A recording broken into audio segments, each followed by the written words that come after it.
badala ya kufikiria tumesoma tufanye nini, wanaunda vikundi vya kuipushi serikali. Sio vibaya, lakini je, outcome yake ni nini? Mtazamaji wa Ipinda Online TV, tumekutana katika siku nyingine nzuri sana, na mara hii ni katika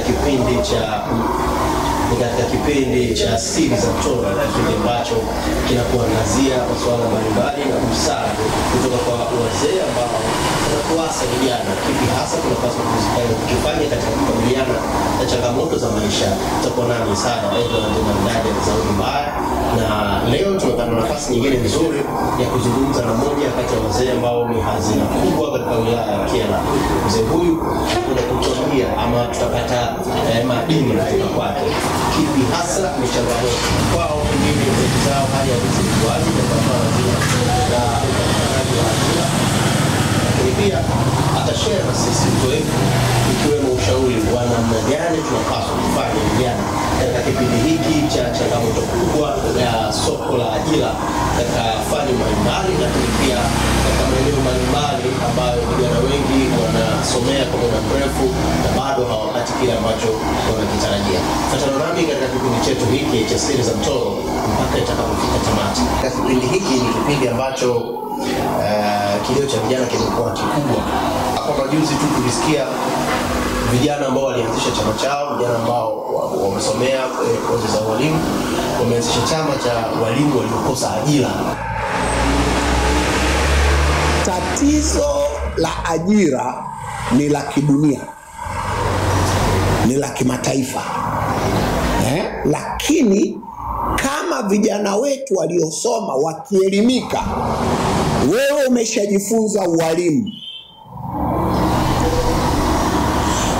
ajira hazijatoka za ualimu, lakini elimu yako na ujuzi wako wa elimu unao, ni wajibu wako wewe kuanzisha namna utakavyotumia hiyo elimu yako. Nifungue madarasa ya jioni kufundisha watu, kwa sababu kuna watu waliokosa fursa ya elimu.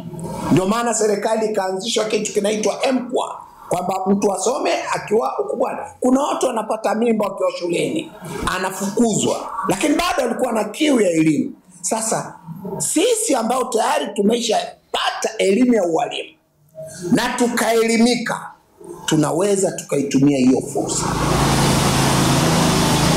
Sasa upande wa serikali ni kuacha kuzuia watu kuanzisha tuition zao binafsi. Kama inaweka restrictions, basi zuio liwe ni kwa wale walio katika ajira kufungua tuitions. Utakuta saizi kuna mchezo wa hovyo ambao huwa siupendi.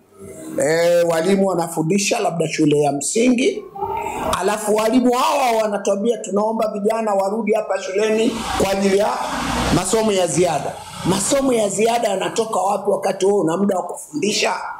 Maana yake kitendo hicho kinawanyima wasiokuwa na ajira, wamesomea ualimu ila wanakosa ajira. Basi wapewe hiyo nafasi.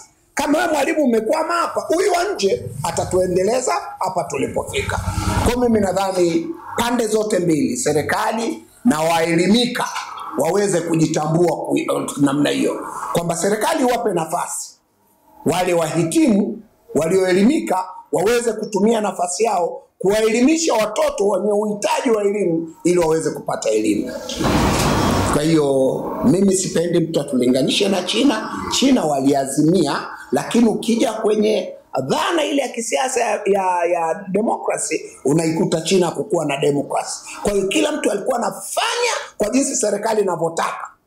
Kwa hiyo hata sisi tungeingia hapo, ungesikia outcry kwamba Tanzania madikteta na nini. Tuliporuhusu demokrasia, ndio hiyo sasa inawafanya vijana badala ya kufikiria tumesoma tufanye nini, wanaunda vikundi vya kuipushi serikali. Sio vibaya, lakini je, outcome yake ni nini?